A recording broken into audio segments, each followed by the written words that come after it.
जिस तरह से ऑडियो लीक्स पर कमीशन बन रहा है, तो आप क्या समझते हैं कि ये इसकी कानूनी हैसियत क्या है और इसमें फिर चीफ जस्टिस साहब की राय भी नहीं ली गई, क्या कहेंगे? देखें जी, अब ये वक्त आ चुका है कि ऑडियो लीक्स को कानूनी हैसियत दी जाए। आपको मैं थोड़ा सा माजी में अगर ले जाऊं तो सैफुर रहमान साहब और जस्टिस मलिक क़य्यूम साहब के साथ SGS कॉटन का मुकदमे में बेनज़ीर भुट्टो और आसिफ जरदारी के मुकदमात फ़ोन पर मुबैना तौर पर गुफ्तगू हुई, जो लीक हुई। और सैफुर रहमान साहब वही हैं जो बाद में मुस्लिम लीग के बाद में सेनेटर भी हुए। बहरहाल मामला जो हुए वो उसके बाद वो एहतसाब अदालत तक पहुँचे और वो उसका कोई आखिरकार कुछ रिज़ल्ट नहीं निकला।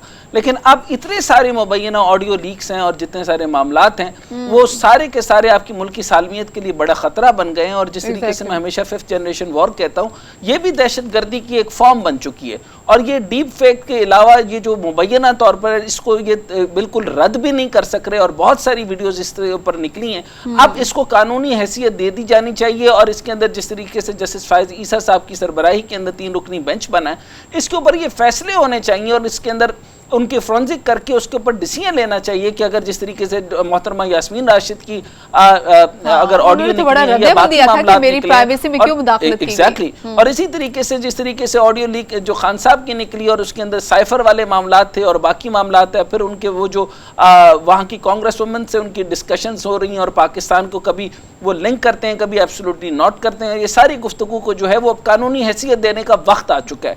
अब उसको जो है वो अदालत में उसके ऊपर फैसले होने चाहिए और उसकी एक हैसियत होनी चाहिए। उसके फोरेंसिक के बाद ये बात तय होनी चाहिए कि किसके ऊपर प्ली लगेगी और किसके ऊपर प्ली नहीं लगेगी।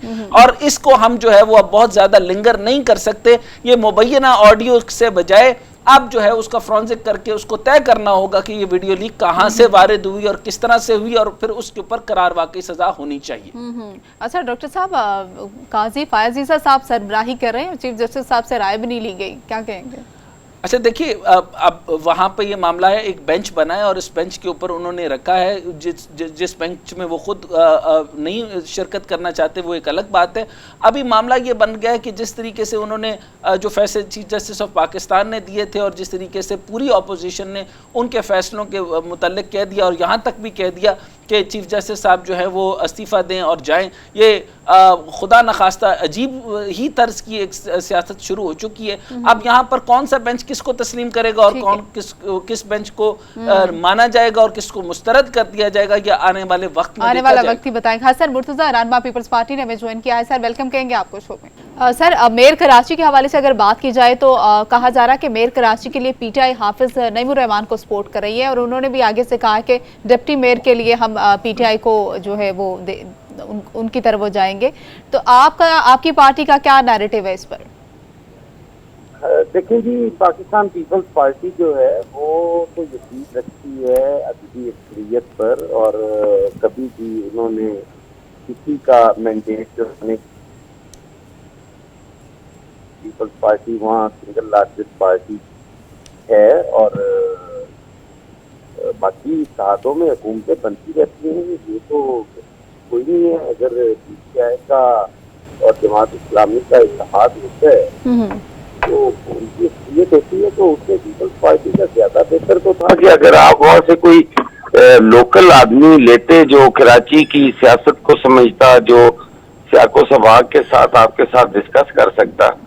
लेकिन उस पर मैं तो पार्टी का मौक़िफ़ ही दे सकता हूँ कि पाकिस्तान पीपल्स पार्टी जो है वो अददी अक्सरियत पर यकीन रखती है, वो कभी भी किसी का मैंडेट चुराने की कोशिश नहीं करती। अच्छा, उसमें वो हॉर्स ट्रेडिंग की भी बात कर रहे हैं कि हो सकता है कि लोगों को उठाया जाए, इनके नंबर पूरे नहीं है और ये खरीदो फरोख्त भी कुछ हो, इस हवाले के इससे ऐसे भी खदशात हैं जमात इस्लामी। देखें ये तो जो भी हारता है वो ये कहता है जी कि हॉर्स ट्रेडिंग हो गई, रिगिंग हो गई, प्री पोल रिगिंग हो गई, जैसे कि इल्जामात लगाए जा रहे थे। हालांकि पाकिस्तान पीपल्स पार्टी ने सिंध के अंदर जितना काम किया है, जितना हम आते जाते हैं तो देखते हैं, जैसे हेल्थ सेक्टर में उन्होंने किया है, जिस तरह रोड इंफ्रास्ट्रक्चर में उन्होंने बेहतरी लाई है, एजुकेशन के हवाले से अगर आप देखें तो इंटरनेशनल लेवल की यूनिवर्सिटी छोटे छोटे अजला तक उन्होंने बना दी हैं। तो कोई लोग अगर अपनी तरक्की चाहते हैं और वो देख रहे हैं कि अपोजिशन में अगर हुकूमत बन भी जाती है तो एक बल्दियाती नुमाइंदा जो है वो किस हद तक वो अपोजिशन अफोर्ड कर सकता है कि उसको फंड्स भी ना मिल रहे हों, उसके काम भी ना हो रहे हों। हालांकि ये हर आदमी का जमहूरी हक है।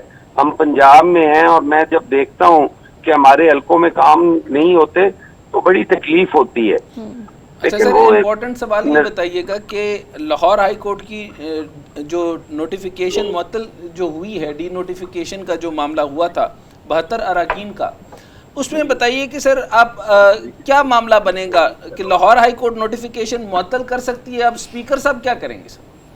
देखिए, वो स्पीकर साहब की सवाबदीद है जी। जब उन्होंने रिजाइन मंजूर किए हैं तो मेरा ख्याल है कि उस पे अदालतों को भी चाहिए कि वो ये चीज देखे कि यहाँ पर हाउस के अंदर उन्होंने स्पीकर को इस्तीफे पेश किए और फिर उस पर प्रोटेस्ट करते रहे कि जी हमारे इस्तीफे मंजूर नहीं किए जा रहे, हमें ये नहीं किया जा रहा। अब ये कोई बिल्कुल ही अजीब सा है कि हर बात पे यू टर्न जी, अगले पैर दे दो। ये कोई बच्चों का खेल तो नहीं है ना।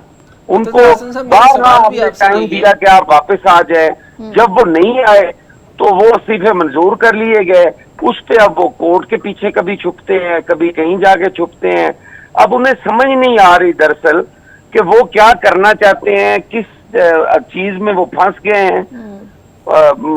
वो समझ से बाला करे, लेकिन ये सवाबदीद है स्पीकर साहब की कि वो अच्छा, उस पे कल सर वो पीटीआई के कल पीटीआई के एक जो है वो बैरिस्टर साहब फरमा रहे थे, क्योंकि कानून दान भी है, उन्होंने कहा कि अब सिंपल बात ये है कि डी नोटिफिकेशन क्योंकि कालादम करार दे दी गई है तो अब सिंपल ये होगा। मैंने कहा था कि प्रोसीजर तो मुझे यही समझ आता है, क्योंकि हेयरिंग हुई थी, समाअत हुई थी, उन्होंने अपने रीजंस बताई थी तो एक्सेप्ट हो गया। अब जब एक्सेप्ट हो गया तो आप वापस तो असेंबलियों में नहीं जाना चाहिए, मतलब एथिकली, लेकिन उन्होंने कहा नहीं, अब ये होगा क्योंकि लाहौर हाई कोर्ट से फैसला आ गया तो वहां से अब सीधा ये जो है वो असेंबलियों में वारिद हो जाएंगे।